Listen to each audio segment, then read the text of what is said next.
Assalamu alaikum wa rahmatullahi wa barakatuh, my dear brothers and sisters. This time you can just watch the sea. This is Andaman Sea, in the island of Langkawi, Malaysia. You don't have to see my face. I think you had enough of that. The sea is very calm, very beautiful, and you can hear the sound. May Allah bring us all to Jannah that's much better than this. And we ask Allah to be happy with us, ready to be satisfied with our actions, our belief, and to enter us to Jannah, Jannatul Rahman. Amin Ya Rab. So last episode I talked about how I talked to husband about my going to Dubai and to Iranian masjid and to read books. And I happened to bring some books in Arabic about the topics that I read. They were in Farsi or in English. I tried to find the same thing so I know what the book was, but there was one book about the Sahaba, the Khulafa. I brought it, but it's in Arabic. I didn't read it. He just happened to open one and it was saying something bad about Omar. It's the first thing he opened up, and as soon as he saw that, his face became dark brown, black, blue, every color. He shut it down.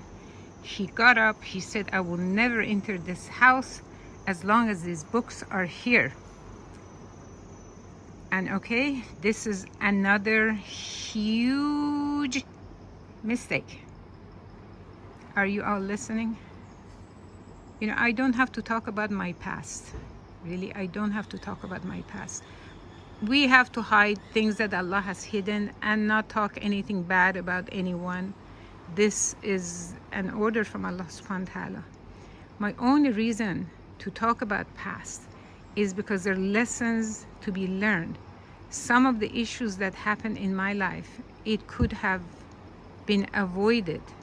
It could have been avoided had the people involved thought about it differently.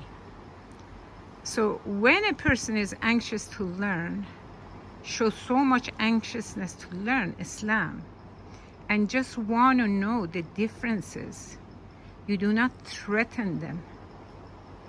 He had the right to tell me not to. He had the right to tell me, don't go, don't do this, don't do that. He had the right, and I had to obey. What would happen? At the time when his pressure got too much, I basically asked divorce and left so that I can find out for myself what I really wanted to know. So he behaved this way, and I assured him I have not changed anything. I have not changed anything. I just want to know. So anyway, after a few days he calmed down and he came back, and I had already returned the books to the masjid, and it was so happened that something was scratching him. He thought, oh, maybe there's a spider or something. After he was looking under the carpet, he found one of these prayer rocks, they call them mohr, that Shias put their heads on it. He said, what is this? I said, the guy gave it to me at the masjid. I do not use it, but he said, you know, take this with you. And I was shy to say no, so I brought it.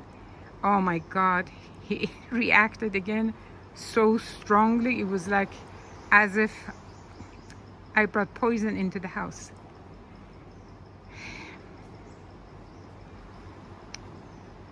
This is such a huge mistake. Such a huge mistake. Brothers and sisters, please do not do that. Do not behave this way with your wives, husbands, children.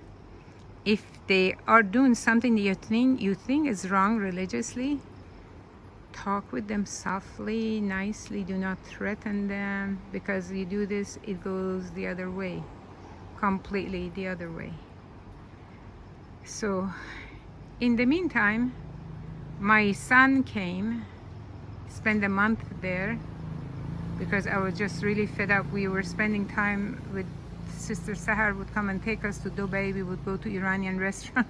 We would eat there, and then my husband says, don't eat there because they are urinating in the food, so that the Sunnis would eat that. It's like, I think he had gotten to a point of mentally having so much negativity, hatred towards the Shias, that he would believe anything that anybody would say. And of course, I ignored him because I had been away from my country for 30 some years. When it comes to Iranian food, I'm eating it. So the same with my son. And finally, after 30 days, we decided to go back to United States.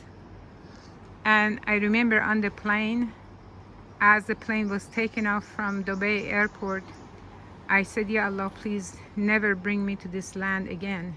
I didn't have problem with the land. I had problem with the person who was in the land. I left with hatred in my heart. And shortly after I left, I asked him for khulla, not even divorce, khulla. I did not want to have anything to do with this marriage and with him. And the health disaster I was facing is as if it was not enough with the first husband. I went through so much. I was feeling really great coming to Islam, and then someone comes to my life and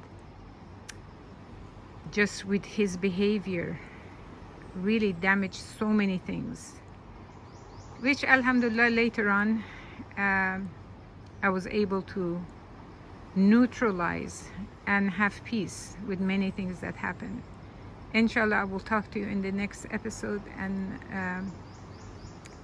maybe I'll go over some of the things that happened while I was married to him. Perhaps these are also lessons well learned. You have a nice day, evening. Assalamu alaikum wa rahmatullahi wa barakatuh.